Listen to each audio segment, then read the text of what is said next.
I texted Kody and I said, hey, I went ahead and started the process.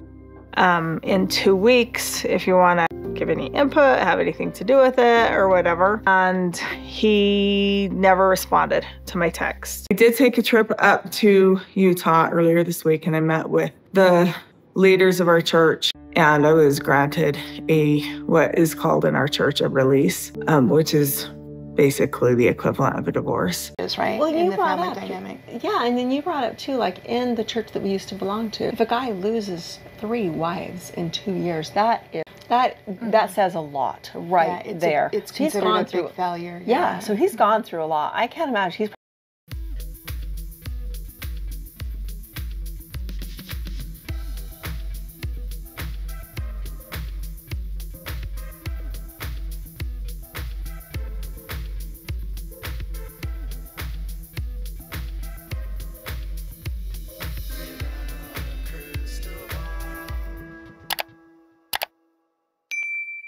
Hello, friends. It is Katie from Without a Crystal Ball. Welcome back to my channel. It's Thursday, October 10th, 2024. Meri Brown is granted a release from the church. This is going to be a part of the new episode that comes up next week. This happened a couple years ago. Bear with me on this. This is old tea. I'm having a hard time because we're going through old tea and new tea. But I wanted to talk about this because this is actually an interesting topic and it has to go into their faith, which I want to dissect for a second here. So the Brown family, when they started the show, were members of a church called the Apostolic United Brethren, or else it's called the Work, the Group, the All Red Group. The original founder of this specific sect, which was a split off from another group, was Rulon Allred, Christine's paternal grandfather. And in the group, men need to have at least 3 women that are in celestial harmony with him in order to get into the celestial kingdom. And if a marriage breaks down and if a woman is still sealed to a man, leaders will basically like pressure the women to stay in these marriages because they're given a sense of, well, you can still get into your celestial kingdom as long as you stay. And if you break this, you won't. They change the rules no matter how this works. And when a man loses wives, it's like a super big deal because women are property. Sometimes I get a little bit of flack for using this, for calling these women property, because people are like, that cannot actually be true, Katie. How could that possibly be real? Well, it's because even in the church, the leaders refer to the women as property. It's disgusting. Rulon Allred, Christine's paternal grandfather, who was killed by another polygamous sect, he is one of his quotes, which was literally just shared at a 2023 meeting of the AUB. This is his quote: "My wife is my property because I am not a man without her, and I cannot be glorified in the celestial kingdom without her. And therefore, she is my property in exactly that sense and no other." So a woman is property because if a man doesn't have enough wives, they cannot achieve the highest level of their kingdom. Kody is having meltdowns on the show. He says he's losing his faith. I don't know where he stands with his faith, but he married these women because he knew he needed 3 to achieve celestial kingdom status of being a god in heaven. Without that, he doesn't get there. And in the church, women are told you are the property of a man and you can't leave them because you can't get to heaven without them. And the men are told the women are his property because they have to have the women in order to get to heaven. Now, for a man, they will accumulate more than 3 wives often. And especially if they want to go up higher in leadership, in order to be able to give endowments in the church, you have to have 5 wives. In order to become a prophet, you have to have 7 wives. So 3 is kind of the bare minimum in order to get into like the footing of the celestial kingdom and to get into a position within the church where you might be able to get up higher in the church ranks. Kody never got up very high in the church ranks. He never got to endowment level with 5 wives. He never held any positions of authority. He was basically just your average run-of-the-mill polygamist in this church. So he's lost his property. So when Meri goes to the church, I just want you guys to kind of marinate on this. She is going to a leader named David Watson, who is, in my opinion, a horrible human being. David Watson claims 8 wives, even though his first wife divorced him and she has never been a part of polygamy. His second wife has left him and he won't give her a release because he's the prophet. And he's had another wife leave him. He's had 3 separate wives leave him, and he claims 8 because that's how many he needs to be a prophet, 7. He doesn't even have that many wives. It's ridiculous. But regardless, he has had children speak out against him. He has had children accuse him of fraud and other allegations. He has covered up for very bad leaders, including Lynn Thompson, who was the previous prophet. And that prophet had been accused of SA by daughters, nieces, and other women from the church. Dave helped Lynn Thompson cover up those crimes and helped cover up Lynn's embezzlement of church money. Dave also was involved in the case where Owen Allred stole a bunch of money from a woman and could have maybe been benefiting from some of that embezzled money there. So these are not, in my opinion, good people. And so it makes me sad that Meri even thinks she has to go to these men that are just scum of the earth. Dave Watson, if you're listening, I believe you're the scum of the earth. And Meri just even acknowledging or even believing these men have any authority or, righteous dominion over her makes me sad because none of these people are people that she should be looking up to or even considering as authority figures. And it also makes me sad that despite all of what's happened in Meri's life, she continues to defend not only her church, but also Kody Brown. And in this clip, she 100% still covers for Kody and continues with her big lie about why she divorced Kody. And we'll get into some of this. If you're more interested in learning about Dave Watson, I have an interview with his daughter, Emily Lee, in my playlist, and I will link it in the description box. So Meri goes to the church. Kody does not care or even involve himself in the process of getting the release. He claims that he doesn't want to have this church hold any authority over him. And it's my personal belief that the reason why he isn't interested in this is because he and Dave don't get along. He also doesn't get along with other members of the Brethren Council. And most of the men in this group don't like him because they're just like Kody. I mean, it's like why would 2 narcissists not get along? Because they're narcissists, right? Kody is just disobedient and is exposing what they do, right? He's exposing the church by being on the show. So here's what Meri had to say about the whole process. I did take a trip up to Utah earlier this week, and I met with the leaders of our church, and I was granted what is called in our church a release, which is basically the equivalent of a divorce. It was a very, very hard conversation. Hard in meaning heartbreaking because this is not what I wanted to do. This is not what I intended when I married Kody. Okay, so there's a bunch of different ways that women can get released. But she says, I go there and I talk to them and I'm granted a release. It's heartbreaking. It was a really hard conversation. And she'll share with you the reasons that she was given or why she was granted the release. But there's 4 grounds for release in the Apostolic United Brethren: abandonment, abuse, addiction, or adultery. Okay? Abandonment, abuse, addiction, or adultery.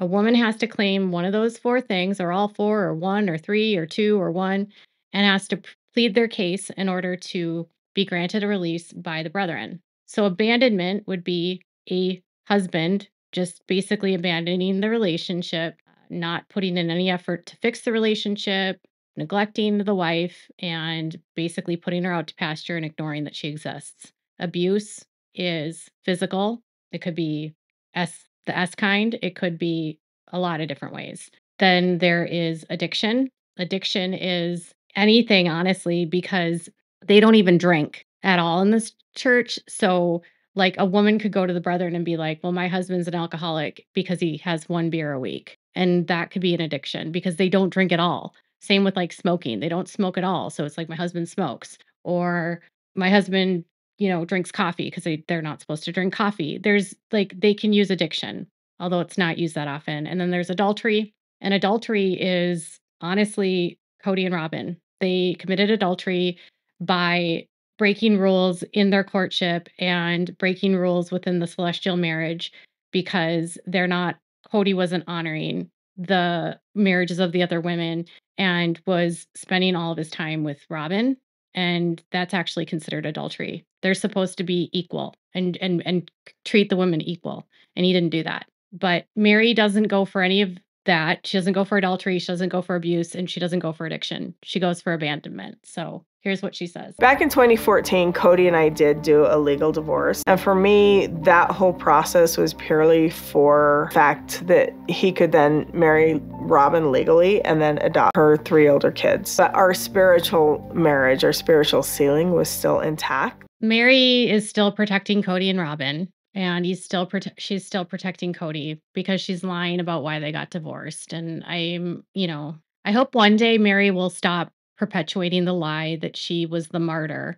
But I think she does this because it martyrs her, because she gave up her marriage so Kody could adopt the children. But that's literally not why they got divorced. Robin's house was going to be foreclosed because she had a lien on it from a hospital. Robin couldn't pay the lien off, and because the hospital lien was getting renewed, the hospital at any time could go and have the house foreclosed on because she wasn't paying off the debt for the accident where Dayton's face got ripped up by a barbed wire fence down the ATV.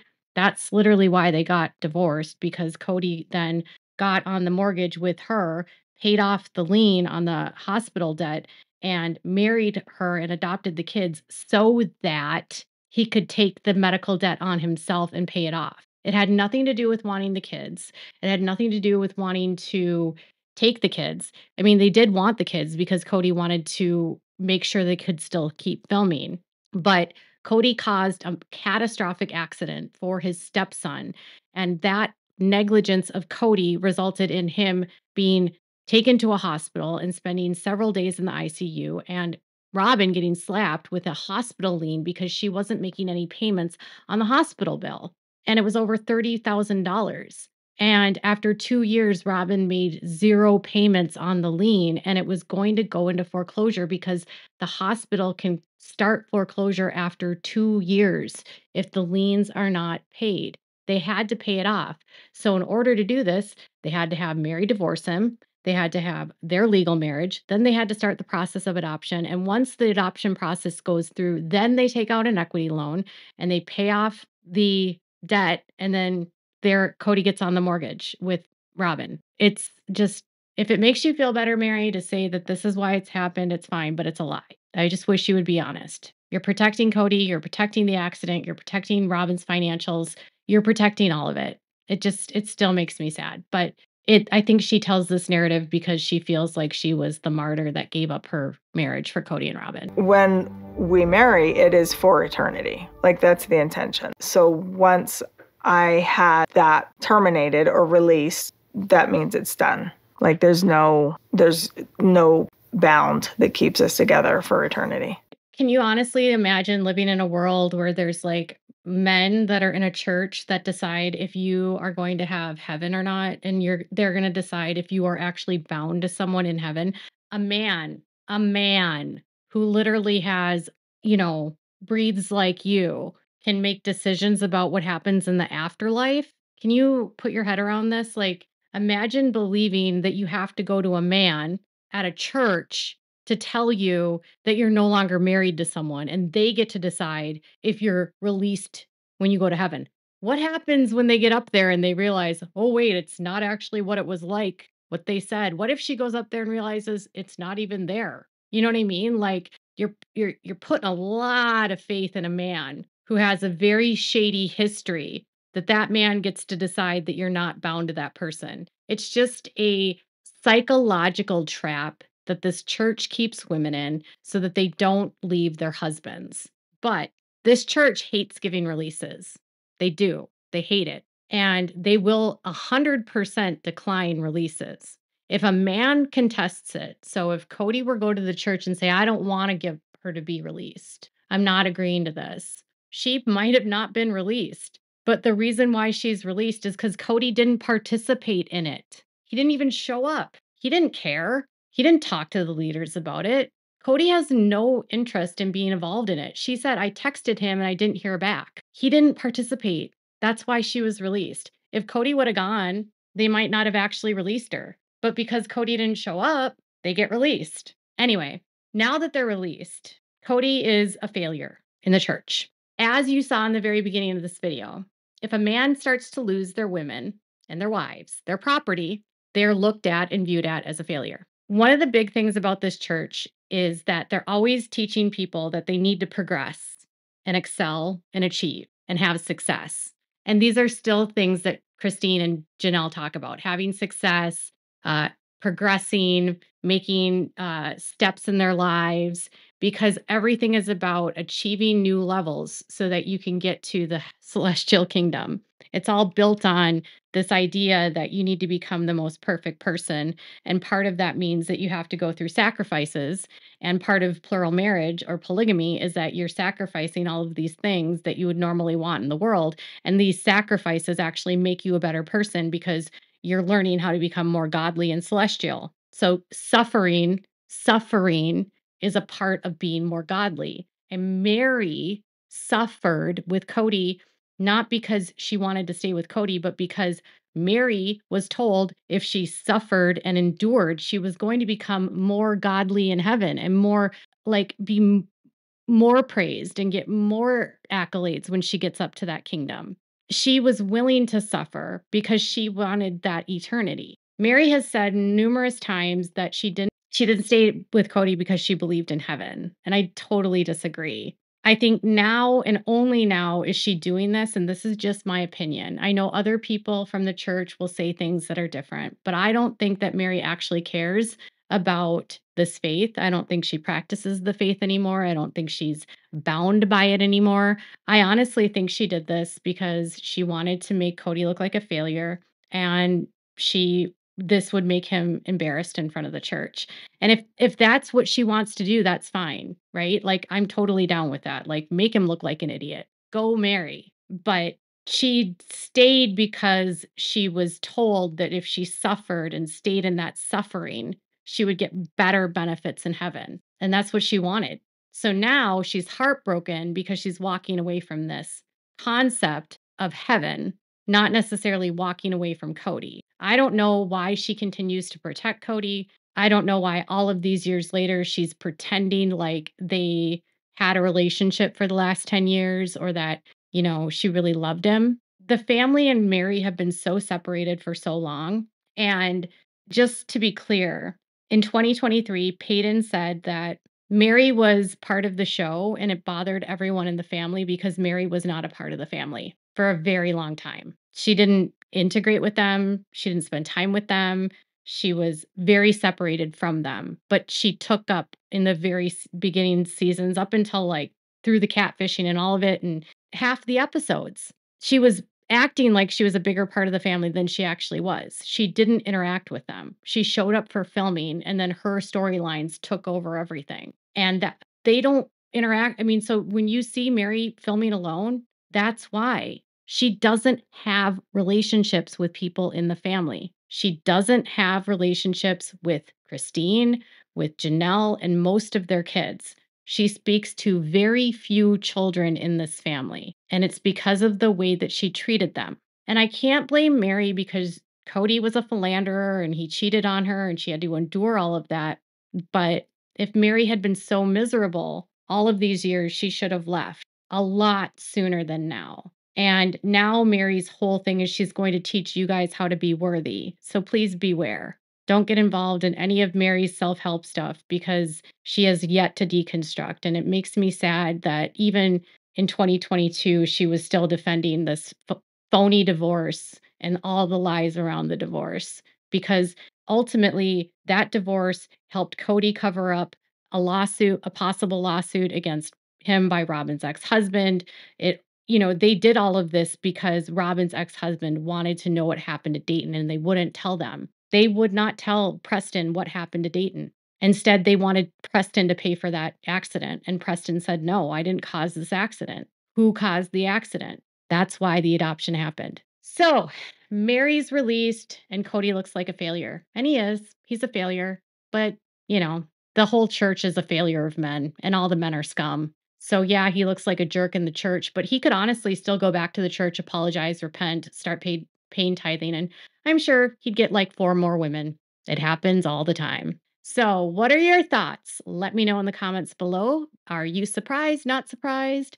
Make sure to give this video a thumbs up. We're getting super close to 400,000 subscribers. We are almost at 390, so make sure to give this video a make sure to subscribe to my channel if you haven't subscribed. Click the bell so you always get notified when my content is loaded. And thank you all so much for watching. Bye, everyone.